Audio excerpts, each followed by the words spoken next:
الحمد لله وكفى وسلام على عباده الذين اصطفى أما بعد فأعوذ بالله من الشيطان الرجيم بسم الله الرحمن الرحيم ولله على الناس حج البيت من استطاع إليه سبيلا صدق الله مولانا العظيم۔ میرے محترم بزرگوں اور دوستوں، یہ حج کا مہینہ چل رہا ہے۔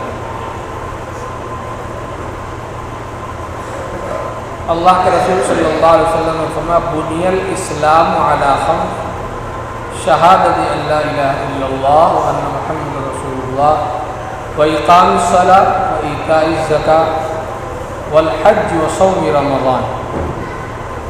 5 چیزیں اسلام کی بنیاد ہیں۔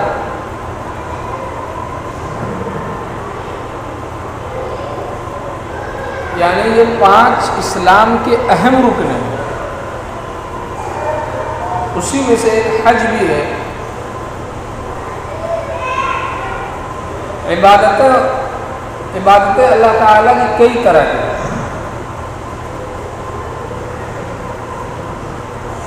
اور اللہ تعالیٰ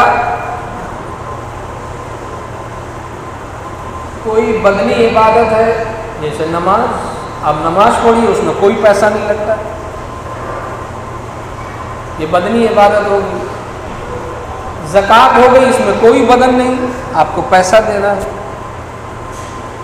لیکن حج جو ہے وہ ایک ایسی عبادت ہے جو مالی بھی ہے اور بدنی بھی ہے۔ پیسہ لگا کے بدن سے عبادت کی جاتی ہے۔ یہ کیا چیز ہے؟ اللہ تعالی نے خانہ کعبہ کو بنایا، ایک لمبی چوڑی تاریخ سے آدم علیہ السلام نے بنایا، اور کس نے بنایا، فرشتوں نے بنایا۔ بہرحال ابراہیم علیہ السلام کا جو زمانہ تھا خانہ کعبہ کا نشان مٹ چکا ہے۔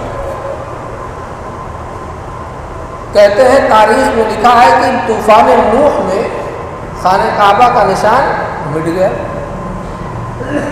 ایک ایسا طوفان تھا کہ ساری دنیا ختم ہو گئی، تقریباً 80 انسان بچے، ساری دنیا کے انسان ختم کر دیے گئے، ساری مخلوقات کو ختم کر دیا گیا۔ اللہ تعالیٰ نے نوح علیہ السلام سے فرمایا کہ مخلوقات کے ایک جوڑے لے لو، کشتی میں سوار کرنا۔ یہاں پہ ایک لطیفہ یاد آ گیا، واقعہ ہی سمجھو اس کو، کہ اللہ والوں سے کبھی مذاق نہیں کرنا چاہیے، علماء سے کبھی مذاق نہیں کرنا چاہیے۔ جو اللہ کے دین کی دعوت دیتا ہے، جو اللہ کی طرف بلاتا ہے، اس سے کبھی مذاق نہیں کرنا چاہیے۔ نوح علیہ السلام نے جب کشتی بنائی اور شور ہو گیا کہ اللہ کا عذاب آئے گا، پانی کا عذاب آئے گا، طوفان آئے گا، تو اللہ نے حکم دیا کشتی بنانے کے لیے، کشتی پہ سوار ہو جاؤ اور اپنے ساتھیوں کو سوار کر لو۔ لیکن نوح علیہ السلام کے قوم کے جو لوگ تھے انتہائی بدبخت تھے، نوح علیہ السلام کشتی میں جا کے پیخانہ کرنے لگے کہ اسی کشتی سے بچو گے، شرارت دیکھیے۔ سب لوگ جا کر روزانہ اسی میں پاخانہ کرتے تھے۔ جب کشتی تیار ہو گئی، جانے کا وقت آ گیا، تو اللہ کا کرنا ایسا ہوا کہ ایک آدمی اسی کشتی میں پھسل کے گر گیا پاخانے میں۔ اللہ نے ایک وبا عام کر دی تھی، ان کی قوم میں کھجلی کا مرض پیدا ہو گیا تھا، تو جو آدمی پاخانے میں گرا، جہاں جہاں نجاست لگی اس کی کھجلی اچھی ہو گئی، اس کی کھجلی اچھی ہو گئی۔ اب اس آدمی نے کیا کیا، اپنے جسموں پر پاخانہ لگا لینے لگا کہ یہ اس مرض کی دوا ہے۔ اور جب لوگوں نے سنا تو سب لوگ چلیے کشتی میں، اور وہاں پہ دوا رکھی ہوئی ہے، سب لوگ اٹھا کوئی ڈبے میں بھر رہا ہے، کوئی کارٹون میں بھر رہا ہے، کوئی پیٹی میں بھر رہا ہے، چھیلا جھپٹی ہو رہی اسی پاخانے کی، جس کو مذاق میں لوگ نوح علیہ السلام کی کشتی میں جا کے کرتے تھے۔ اب پاخانہ بھی انہی لوگوں نے کیا، اور اللہ نے انہی لوگوں سے کشتی کو صاف بھی کروا دیا۔ ایک دم پوش پاس کے اس کے ذرات لے کے چلے ہوں گے. بنانے والے میں گرد و غبار آئی ہوگی نا, اب پخانا نہیں کرتے تو گرد و غبار تو آ ہی جاتی. تو اللہ نے کشتی کے صفائی کا بھی انتظام کر دیا. سبحان اللہ. تو کبھی علماء سے, اللہ والوں سے, دین کے داعیوں سے مذاق نہیں کرنا چاہیے. بہرحال ابراہیم علیہ السلام, یہ داستان تو بڑی لمبی اور چوڑی ہے.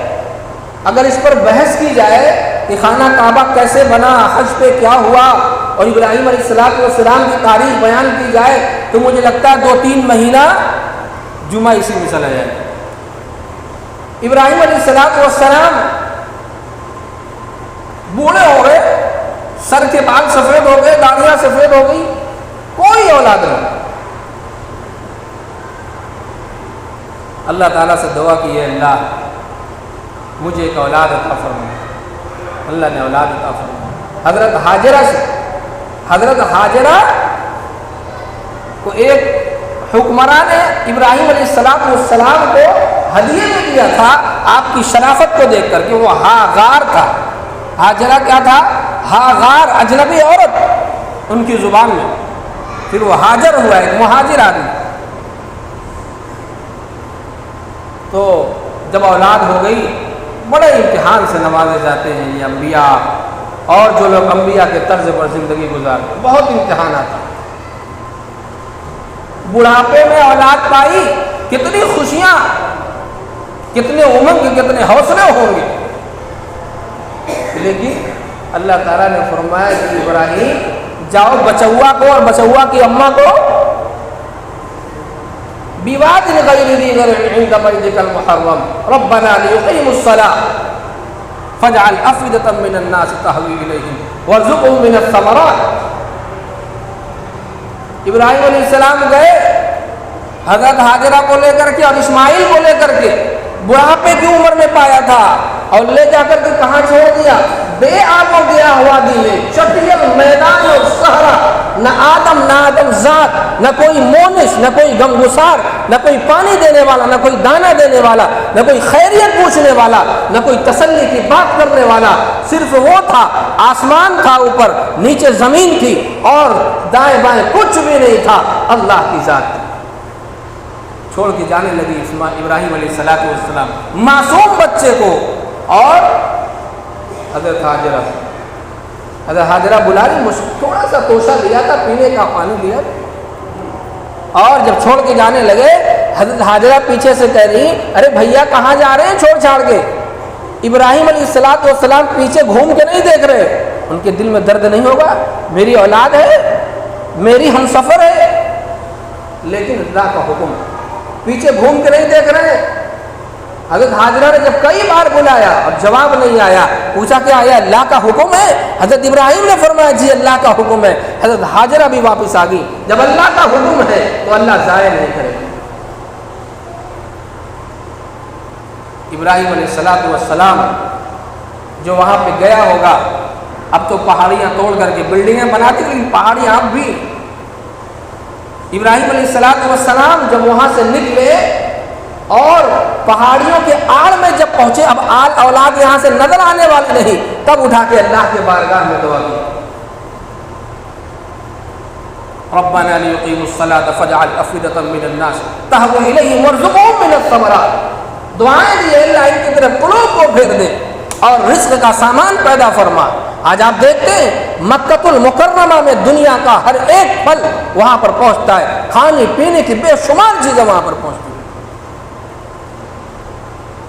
پھر وہ ایک تاریخ ہے کہ حضرت حاجرہ جو ہے, ابھی یہ حج کا بیان چل رہا ہے نا, ابھی اس کو انشاءاللہ اگلے ہفتے میں بیان کروں گا, پھر وہ بتاؤں گا زمزم کا پانی کیسے نکلا, حاجرہ کیسے دوڑی. بہرحال ابراہیم علیہ السلام نے خانہ کعبہ کی تعمیر کر لی, تو اللہ نے کہا وَأَذِّنْ فِي النَّاسِ بِالْحَجِّ يَأْتُوكَ رِجَالًا وَعَلَىٰ كُلِّ ضَامِرٍ يَأْتِينَ مِنْ كُلِّ فَجٍّ عَمِيقٍ. اے ابراہیم, خانہ کعبہ کی تم نے تعمیر کر لی. ابراہیم علیہ السلام, اسماعیل علیہ السلام نے خانہ کعبہ کی تعمیر کی, آج بھی مقام ابراہیم اس پتھر کو کہتے ہیں جس پتھر پر ابراہیم علیہ السلام کھڑے ہو کر کے خانہ کعبہ کی تعمیر کرتے تھے۔ اس کا ایک معجزہ یہ تھا کہ جیسے جیسے تعمیر اوپر ہوتی جاتی تھی وہ پتھر آٹومیٹک بڑا ہوتا جاتا تھا۔ آج بھی ابراہیم علیہ السلام کے نشانات قدم اس پر پڑے ہوئے اور اس کو ایک جالی سے شیشے میں گھیر کے وہیں پہ رکھا ہوا بنا لیا۔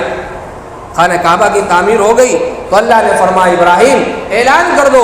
ابراہیم علیہ السلام پہاڑی پہ جا کر کے اعلان کیا، اے لوگو یہ خانہ کعبہ اس کی طرف متوجہ ہو جاؤ۔ اللہ نے فرمایا وَأَذِّنْ فِي النَّاسِ بِالْحَجِّ، حج کا اعلان کرو، یاتوک رجالا وعلی کل ضامر یاتون من کل فج عمیق، کہ لوگ کھنچ کر کے ادھر آئیں، چاہے پیدل آئیں چاہے سواریوں سے آئیں، جس طریقے سے بھی آئیں ان کو یہاں آنا ہے۔ اس لیے آج حاجی جاتا ہے احرام پہنتا ہے۔ احرام کیا چیز ہے؟ ہم لوگ یہ سمجھتے ہیں کہ ایک سفید نیچے باندھ لینا ایک اوپر باندھ لینے کا نام احرام نہیں ہے۔ احرام کیا ہے؟ اپنے اوپر ان چیزوں کو حرام کر لینا، جیسے جسم کے کسی حصے کا بال نہیں کاٹنا ہے اور کسی جانور کا قتل نہیں کرنا ہے اور خوشبو نہیں لگانی ہے۔ بیوی کے حلال ہونے کے باوجود اگر آپ نے حج کی یا آپ نے عمرے کی نیت کر لی ہے، احرام کی نیت کر لی ہے، تو آپ کو بیوی سے صحبت نہیں کرنا ہے۔ یہ ساری چیز وہ آدمی جب احرام پہنتا ہے ان ساری چیزوں کی نیت ہو تو کیا کہتا ہے؟ لبیک اللہم لبیک لبیک لا شریک لک لبیک ان الحمد والنعمت لک والملک لا شریک لک۔ یہ لبیک جو کہتا ہے وہ کیا ہے؟ اللہ تعالیٰ نے ابراہیم علیہ السلام کو جو اعلان کروایا تھا کہ تم کو حج کرنا ہے، تو جو آدمی بھی قیامت تک وہاں پہنچے گا مکہ المکرمہ وہ کیا کہتا ہے؟ لبیک، اے اللہ آپ نے ابراہیم کے ذریعے سے جو اعلان کروایا تھا آج میں آپ کے دروازے پر آپ کے در پر حاضر ہوں۔ 5000 سال پہلے ابراہیم علیہ السلام نے مکہ کی وادی سے اعلان کیا۔ یہ حج کا جو مہینہ ہے، یہ حج کیا ہے؟ حج ایک عشق کی عبادت ہے، ایک محبت کی عبادت ہے۔ آپ جو خانہ کعبہ دیکھ رہے ہیں اس میں کچھ بھی نہیں رکھا، وہ ایک پتھر ہے، لیکن چونکہ اللہ نے اس کو نسبت اپنی طرف کر لی کہ یہ میرا گھر ہے تو اس کی عظمت بڑھ گئی۔ مسجد حرام میں ایک نماز پڑھنے کا ثواب 1,00,000 نماز کا ہے۔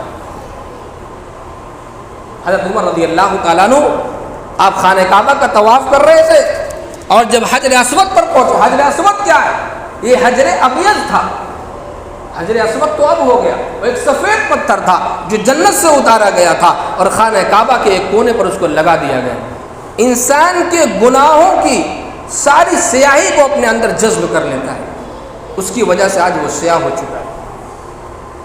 تو حضرت عمر رضی اللہ تعالیٰ عنہ وہ ایک پتھر، اس کی کوئی حقیقت نہیں ہے، لیکن چونکہ پتھر سے آیا ہوا ہے، اللہ جنت سے آیا ہوا ہے، اللہ کے رسول صلی اللہ علیہ وسلم نے اس کو بوسہ دیا ہے، تو حضرت عمر رضی اللہ تعالیٰ عنہ جب وہاں سے چکر لگاتے ہوئے آپ وہاں پر پہنچے تو فرمایا کہ حجر اسود تو ایک پتھر ہے، میں نے اپنے نبی محبوب دو جہاں صلی اللہ علیہ وسلم کو تجھے بوسہ دیتے ہوئے دیکھا ہے، اس لیے میں بھی تجھے بوسہ دیتا ہوں، اگر اس نے آپ کو بوسہ نہیں دیا ہوتا تو میں زندگی میں تجھے بوسہ نہ دیتا۔ معلوم کیا ہوا؟ پتھر اور یہ خانہ کعبہ اس کی حقیقت اللہ کی طرف نسبت کرتے ہوئے ایک طرف تو اللہ نے اعلان کر دیا آپ پتھر کی پوجا نہیں کر سکتے، آپ پتھر کی پرستش نہیں کرتے، لیکن یاد رکھنا ایک مسجد حرام میں نماز پڑھنے کا ثواب 1,00,000 ہے، لیکن جب حاجی مینا میں جاتا ہے تو آپ اگر مسجد حرام میں نماز پڑھتے تو آپ کو گناہ ملے گا، 1,00,000 نماز کا ثواب کے چکر میں مت رہیے۔ معلوم کیا ہوا؟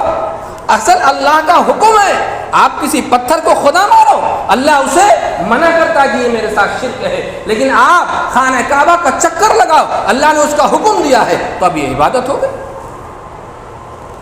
مفتی تقی عثمانی رحمۃ اللہ علیہ دامت برکاتہم کہتے ہیں کہ خانہ کعبہ کا چکر لگاتے ہوئے جتنا مزہ آتا ہے طواف کرنے والوں کو اتنا مزہ کسی عبادت میں نہیں آتا۔ لیکن مزہ کب آئے گا؟